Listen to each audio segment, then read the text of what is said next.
বাবারা, আল্লাহ সুবহানাহু ওয়া তাআলা কুরআনুল কারীমের মধ্যে সুন্দরভাবে বয়ান করেছেন। আল্লাহ বলেন, আহাল্লাল্লাহুল বাইআ ওয়া হাররামার রিবা।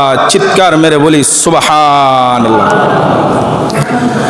আল্লাহ পাক রব্বুল আলামিন বলেন, আমি আল্লাহ ব্যবসাকে হালাল করে দিয়েছি এবং সুদকে হারাম করে দিয়েছি।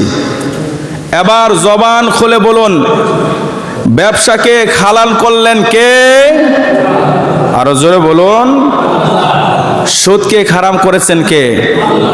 আল্লাহ। আল্লাহ নিজে বলেন, আহাল্লাল্লাহুল বাইআ ওয়া হাররামার রিবা। আমি আল্লাহ সুবহানাহু ওয়া তাআলা ব্যবসাকে হালাল করে দিয়েছি এবং সুদকে হারাম করে দিয়েছি।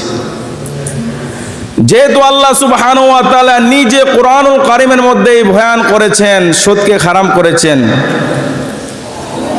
সুদের আলোচনা শুনলে কারো গায়ের মধ্যে যদি লেগে যায়, কষ্ট লাগে, আল্লাহকে প্রশ্ন করেন, আল্লাহ কিসের জন্য সুদের বয়ান করলেন, সুদকে হারাম করলেন? আল্লাহ নিজে সুদকে হারাম করেছে।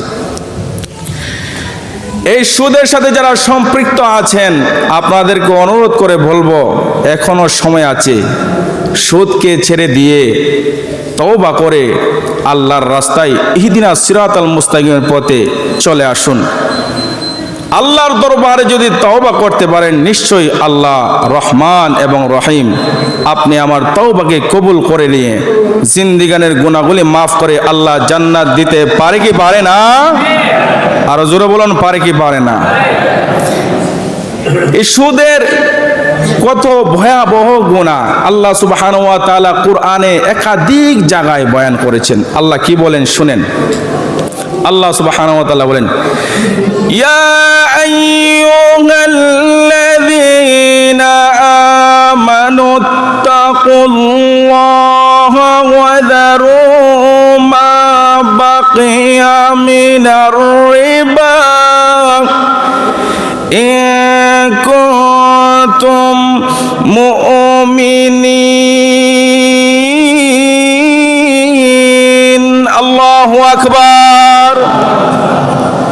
আল্লাহ সুবহানাহু ওয়া তাআলা কুরআনে বলেন, ইয়া আইয়ুহাল্লাযীনা আমানু, হে ঈমানদারগণ।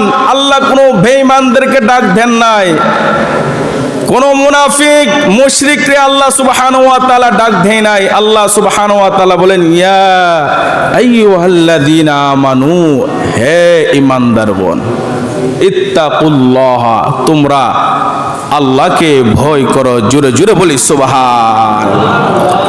জবান খুলে বলুন, ভয় করব কাকে? আরো জোরে বলুন, কাকে? কে বলেছেন? আল্লাহ। আল্লাহ বলেন, ইয়া আইয়ুহাল্লাযীনা আমানুত্তাকুল্লাহ, হে ঈমানদারগণ, আল্লাহকে ভয় করো। জোরে বলি সুবহানাল্লাহ। এরপরে আল্লাহ সুবহানাহু ওয়া তাআলা বলেন, ওয়া যারু মা বাকিয়া মিনার রিবা। আল্লাহ সুবহানাহু ওয়া তাআলা সর্বপ্রথম ঈমানদারকে ডাক দিয়ে বলতেছেন, আমি আল্লাহকে ভয় করো। এরপরে আল্লাহ সুবহানাহু ওয়া তাআলা বলেন, ওয়া যারু মা বাকিয়া মিনার রিবা, তোমরা সুদকে বর্জন করো, সুদকে বাদ দাও, সুদকে পরিত্যাগ করো। আমি আপনাদের কাছ থেকে জানতে চাই, আমরা আল্লাহর হুকুম মানতে চাই কি চাই না? আরো জোরে বলুন, চাই কি চাই না? সুদকে বাদ দেওয়ার জন্য কে বলেছেন?